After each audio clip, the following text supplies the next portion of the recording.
El transbordador espacial probablemente es una de las naves espaciales más famosas que la humanidad conoce. Un paquete completo reutilizable con espacio para carga útil y una gran tripulación. ¿No suena como el ideal de la astronáutica moderna? Sí, si no fuera por los amargos detalles. Y por favor no me malinterpreten, como casi todos aquí también amo esta nave espacial. Se ve genial y se han realizado muchas misiones emocionantes con él. Fue el instrumento clave para construir la Estación Espacial Internacional. Mucho más de 250 de las 410 toneladas de masa total han sido llevadas a la órbita por el transbordador. Las misiones alrededor del telescopio Hubble y luego las imágenes del impresionante despegue. Simplemente wow. Pero en la exploración espacial no se trata de hacer latir los corazones de los nerds. Así que no solo eso, sino también sobre economía, política, tecnología, sociedad y algunos otros grandes campos. Es importante que también echemos un vistazo detrás de escena.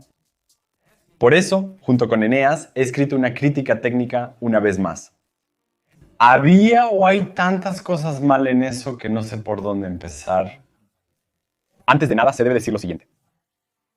Space Shuttle es el nombre común para el sistema de transporte espacial, el sistema de transporte espacial, que es el nombre oficial. Por eso, los vuelos también se identifican con un número sistema de transporte espacial. Comúnmente, el término Space Shuttle también se usa para referirse solo al orbitador, el vehículo similar a un avión. Pero el Space Shuttle en realidad consta de tres partes: el orbitador, el tanque externo y los dos propulsores de combustible sólido. Hasta ahora todo bien. Para justificar la acusación de los muchos errores, probablemente debería definir primero una nave espacial ideal. Podemos usar eso como referencia. La medida más importante y realmente muy genérica es, por aburrido que suene, el precio. Descubrimiento, investigación, comunicación, extracción de recursos energéticos o materias primas, producción de bienes sofisticados, turismo y, lamentablemente, la necesaria defensa. Y cuando digo que tiene que ser barato, por supuesto me refiero teniendo en cuenta todos los costos. Miren estos dos cilindros blancos.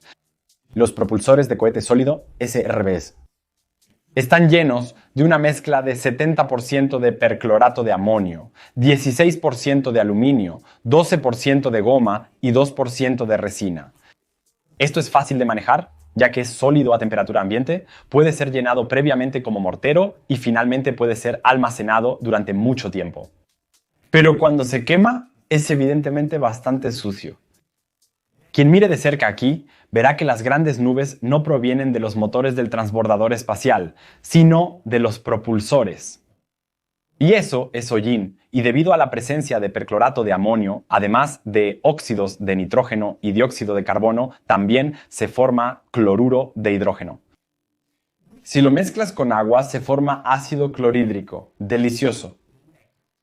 Claro, no es tan trágico si algo así solo vuela una vez cada medio año, pero incluso a pequeña escala, esto es un daño ambiental adicional que podríamos haber ahorrado con combustibles que queman limpiamente con hidrógeno, oxígeno o metano. Podríamos haber reducido. Con el metano, por supuesto, todavía tenemos el problema del dióxido de carbono y, en general, siempre se producen óxidos de nitrógeno cuando los motores funcionan en la atmósfera. El metano también se puede obtener de biogás con un esfuerzo adicional moderado. Y si creemos en Terraform Industries, también pronto será bastante económico a partir de energía solar barata en cualquier lugar donde el sol no sea escaso. Pero ese no es el único problema con los SRBs. Se ha intentado reutilizarlos, pero no ha sido fácil. Aterrizaron en el mar con paracaídas, tuvieron que ser recuperados y luego reacondicionados. Finalmente, entraron en contacto con agua salada corrosiva. Además, los SRBs golpearon la superficie del agua a 23 metros por segundo a pesar del paracaídas. Eso equivale a aproximadamente 83 kilómetros por hora. Eso equivale a un salto desde una altura de 27 metros. Los propulsores fueron recuperados, desmontados, limpiados y lo que aún era utilizable se reutilizó. Así que no es una reutilización completa. Los SRBs generalmente se consideran cohetes simples y por lo tanto baratos. Es cierto si no se considera la reutilización. El hecho de que se pueda prescindir de complejas turbobombas y sistemas de tanques criogénicos permite ahorrar mucho dinero en hardware. Sin embargo, el combustible sólido es casi 2 órdenes de magnitud más caro en comparación con, por ejemplo, el queroseno de oxígeno. Lamentablemente no tengo cifras exactas sobre el costo de los propulsores de combustible sólido, pero aquí hay un ejemplo ficticio. Si un propulsor de combustible sólido vacío cuesta 100 millones de dólares y un propulsor de combustible líquido vacío cuesta 200 millones de dólares, entonces no es un problema si el combustible sólido cuesta 50 millones de dólares y el del propulsor líquido solo cuesta 1 millón de dólares. Todavía se ahorra 51 millones de dólares por uso. Si puedo reutilizar fácilmente el propulsor de combustible líquido y no el propulsor de combustible sólido, ahorro 129 millones de dólares por lanzamiento con la reutilización 10 veces del propulsor de combustible líquido en comparación con un propulsor de combustible sólido reutilizado una vez. Por lo tanto, hay mucho margen para compensar un propulsor más grande y más combustible que está asociado con el vuelo de regreso necesario para la reutilización rápida. De nuevo, estoy hablando de números ficticios, porque no tengo costos relacionados con los propulsores en sí. Pero hay un rumor de que la reutilización de los propulsores por vuelo ha costado más debido a la extensa reacondicionamiento que simplemente deshacerse de ellos. Probablemente la reutilización solo tenga sentido cuando se tiene un proceso eficiente como parece que SpaceX tiene con Falcon 9. El control de los SRBs tampoco es tan sencillo como con un propulsor líquido. El combustible sólido se llena de tal manera que cumple con el perfil de vuelo planeado en términos de empuje, pero una vez que se ha llenado de esta manera, ya no es posible hacer cambios. Una vez encendido, ya no es posible apagarlo. Por lo tanto, las desconexiones de seguridad y volver a volar están fuera de discusión. Ahora uno podría preguntarse si tal vez se podría haber evitado el Challenger con propulsores líquidos. Aquí la respuesta es un claro sí y no. El mayor problema con el desastre del Challenger fue que los propulsores volaron a una temperatura exterior no permitida. El problema era conocido. Si se hubiera seguido el manual, habría sido necesario posponer el lanzamiento, algo normal en los lanzamientos de cohetes. Todos conocemos el aplazamiento por mal tiempo. En resumen, los anillos de sellado en las boquillas de los propulsores sólidos eran demasiado frágiles a temperaturas demasiado bajas para ser herméticos. Esto causó que en el Challenger el gas caliente pudiera escapar a través de los anillos de sellado. Esto a su vez debilitó la estructura portante, de modo que a 14 kilómetros de altura, esta cedió y el propulsor sólido colisionó con el gran tanque naranja, desencadenando la explosión. Y sí, es tan triste como suena. 7 personas murieron porque la gerencia decidió en contra de la recomendación de los ingenieros. Por lo tanto, no se puede considerar la catástrofe del Challenger como un accidente, sino como un error operativo. En resumen, se ha criticado bastante a los propulsores de combustible sólido. Previo a considerar alternativas, revisemos los demás componentes del transbordador espacial. Deberíamos comparar las alternativas con el sistema completo. El orbitador también fue un gran problema. Lo que no fue un problema fue el área de operación. Claro, si se trata solo de transportar personas al espacio, una cápsula bastaría. Si solo se trata de satélites, puedes atarlos directamente a un cohete y no necesitas llevar la pesada nave espacial con mucho esfuerzo de combustible. Sin embargo, el orbitador era una excelente arma multiusos. Podía transportar un máximo de 8 astronautas. Hasta el día de hoy, el transbordador espacial es el mayor transportador espacial para humanos. Espero que eso cambie pronto con Starship. Al mismo tiempo, tiene una bodega de carga considerable que ha transportado una variedad de cargas útiles. Esto incluye partes esenciales de la Estación Espacial Internacional y el telescopio Hubble. Esta tabla compara las distintas bodegas de carga disponibles. El transbordador espacial despega exitosamente. Pausa el video si quieres ver eso con más detalle. El Hubble fue visitado 5 veces para fines de servicio. Las reparaciones y mejoras se realizaron utilizando un brazo de servicio en la bahía de carga. Aquí, la combinación de carga útil y tripulación fue esencial para tener éxito. Sin datos suficientes, 51A es un buen ejemplo aquí. El transbordador no solo desplegó 2 satélites, sino que también recogió 2. Como se ve aquí, aparentemente también era necesaria la presencia de personas para hacer esto realidad. La robótica moderna podría cambiar las cosas hoy en día. Todo eso suena genial al principio, pero ¿por qué no se pudo hacer también con una cápsula grande? Un avión tiene varias ventajas en comparación con la cápsula. En primer lugar, la relación entre el área que golpeó la atmósfera durante la reentrada y el peso del orbitador era tal que el orbitador podía flotar fácilmente en la atmósfera. No es realmente volar, pero está mucho más cerca de eso que una cápsula al estilo de Apollo o Dragon. Esto permitió una reentrada suave. Story Musgrave pudo sobrevivir todo el tiempo durante la reentrada del sistema de transporte espacial 80. El transbordador espacial solo alcanzó un máximo de 1.7 G. Las cápsulas experimentan más de 3 G al regresar desde Leo. En segundo lugar, flotar en la atmósfera y volar dentro de ella también permite capacidades de alcance cruzado muy amplias. Es decir, la desviación intencionada de la trayectoria de vuelo determinada por la órbita en la atmósfera. Dado que la Tierra se gira debajo de la órbita de las naves espaciales, que generalmente no es paralela al ecuador, la reentrada con cápsulas solo es posible en ciertas constelaciones para alcanzar el punto de aterrizaje deseado. Con el transbordador se tenían muchas más opciones. En tercer lugar, era posible un aterrizaje dirigido en una pista. La pista de aterrizaje es fácilmente accesible y se encuentra convenientemente cerca de las instalaciones de mantenimiento de naves espaciales. Esto no es tan fácil con cápsulas que deben aterrizar en el agua o en desiertos muy remotos. Entonces, en realidad son excelentes características que podríamos utilizar bien. En realidad, lamentablemente, la realidad era diferente. Sí, los 3 puntos mencionados anteriormente se podían aplicar al Orbiter, pero todos ellos no sirven de nada si los costos extremos y el alto riesgo los superan. El mantenimiento de los motores RS-25, que eran impresionantes motores de hidrógeno-oxígeno para la época, ya era extremadamente laborioso. Pero la joya de la corona era el escudo térmico. Inicialmente estaba compuesto por 31.000 azulejos y en los modelos más recientes por 24.000 azulejos. Eso no habría sido un problema en sí mismo si no fuera porque la mayoría eran de diferentes tipos. Por lo tanto, no se podían mantener y reemplazar los azulejos con procesos estandarizados y mucho menos producirlos rápidamente.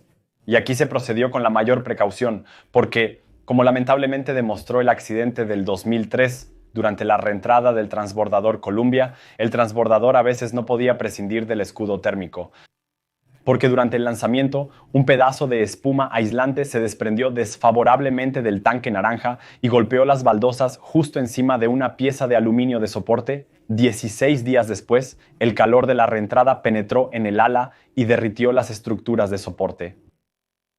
Esto a su vez destruyó el ala, lo que provocó un tambaleo a 4-5 km por segundo a una altura de aproximadamente 70 kilómetros. En este proceso, el orbitador junto con la tripulación fue desgarrado por la atmósfera. Aunque ya se había detectado un posible daño durante la misión en curso, no se pensaba que el daño fuera mortal. Es que se habían observado incidentes similares antes de Columbia, pero no destruyeron ninguna baldosa ni la estructura, por lo que se pudieron reparar después del aterrizaje.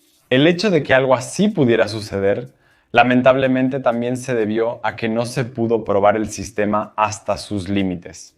Es que el primer vuelo orbital del transbordador espacial ya estaba tripulado. Por lo tanto, el transbordador espacial solo pudo desarrollarse lentamente y los experimentos peligrosos no eran posibles, ya que siempre estaba en juego la vida de la tripulación. El gran tanque externo para hidrógeno y oxígeno era en realidad uno de los problemas menores, si ignoramos el accidente de Columbia.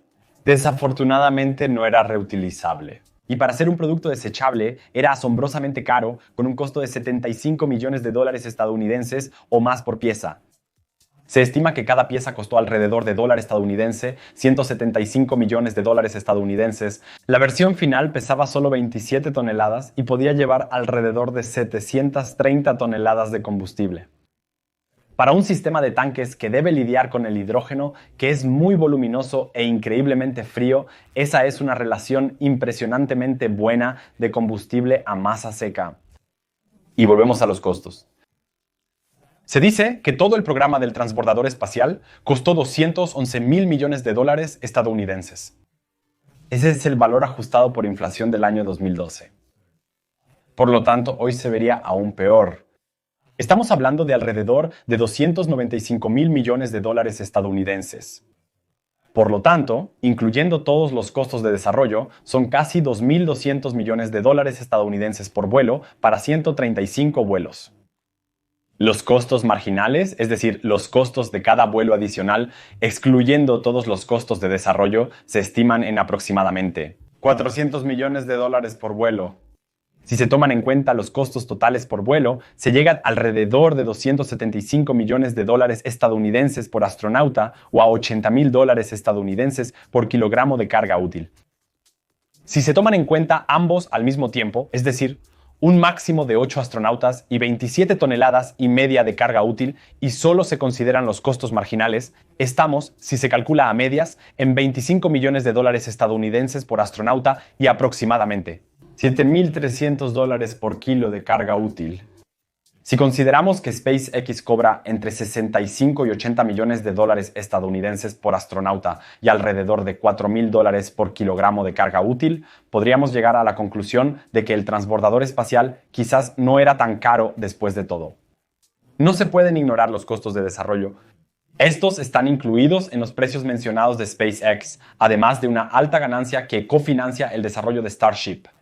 Si comparamos el transbordador espacial con la alternativa estadounidense de aquel entonces para el transporte de astronautas, el Saturno 1B, es decir, la hermana menor o predecesora del Saturno V que probablemente todos amamos, los números no son del todo claros, pero sugieren que por astronauta los costos marginales superaron la marca de los 100 millones de dólares ajustados por inflación a día de hoy.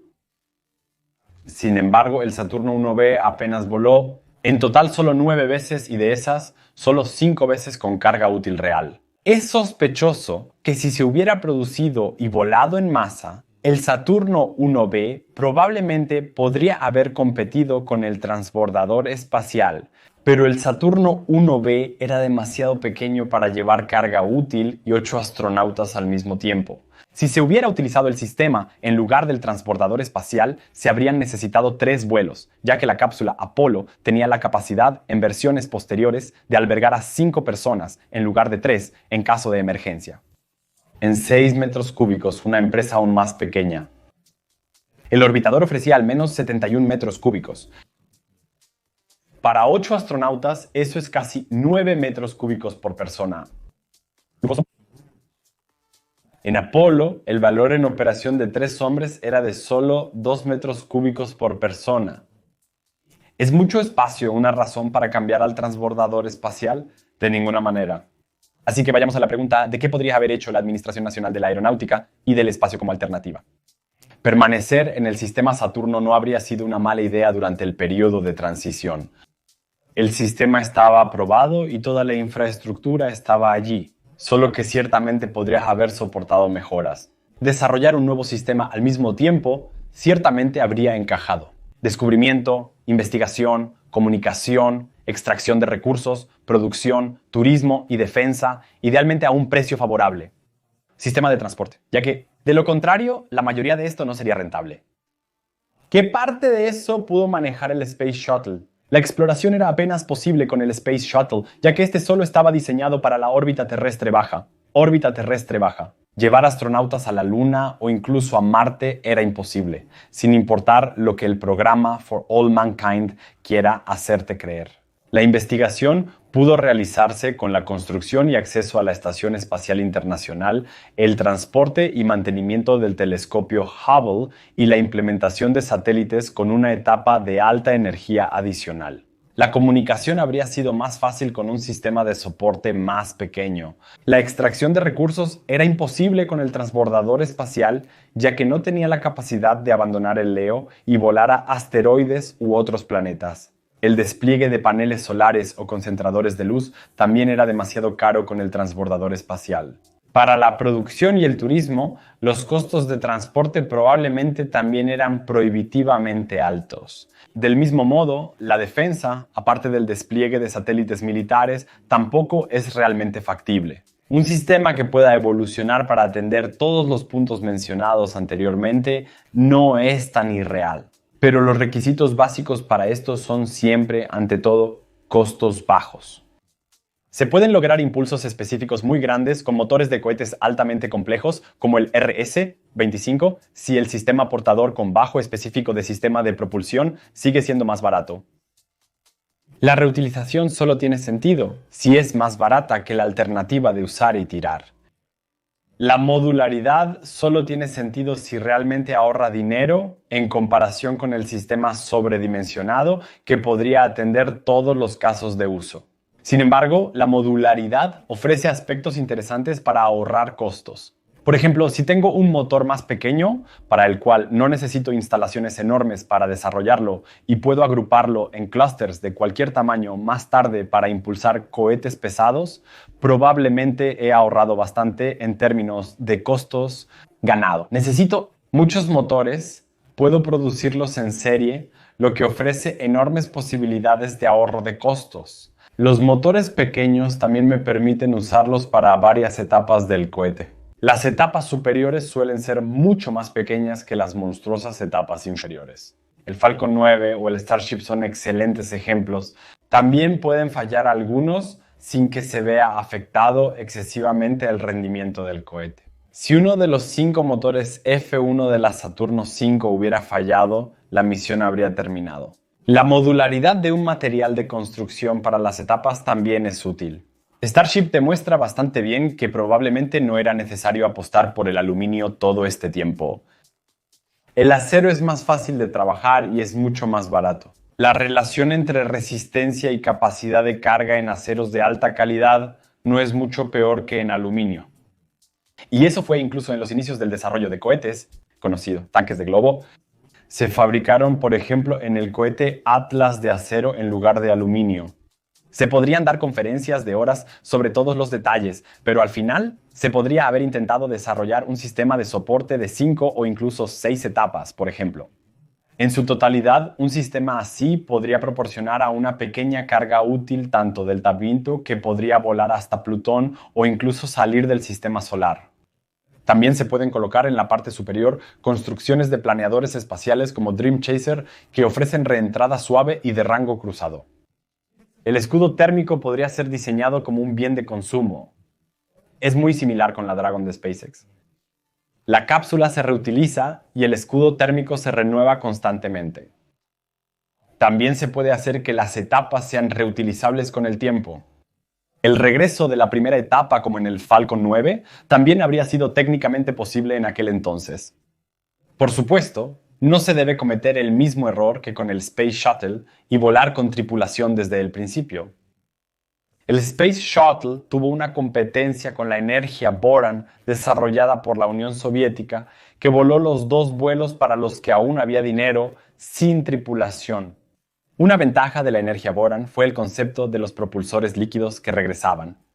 Otra ventaja era que Energia, como un cohete de una etapa y media, también podía volar sin el orbitador Boran. Así, se podían enviar cargas útiles de unas 100 toneladas al Leo. Bueno, en teoría. En la práctica, la Unión Soviética estaba en bancarrota y ya no tenía dinero para más uso y desarrollo. Por favor, no me malinterpreten si considero la reutilización en nuestras ideas aquí un poco secundaria. La intuición también nos dice que, al final, al menos para Leo, solo funciona de manera económica con la reutilización total. Pero la realidad técnica también muestra que la reutilización de la segunda etapa es tan desafiante que se necesitan cabezas tan obstinadas como las de SpaceX para abordarlo de manera consistente. En Europa había 2 conceptos teóricos con el cantante y el Spaceliner de cómo podría verse un sistema de transporte de 2 etapas completamente reutilizable. Ambos consideraron diseñar ambas etapas como planeadores para tener flexibilidad al aterrizar. El Sanger llegó tan lejos como para concebir la primera etapa con motores de respiración de aire.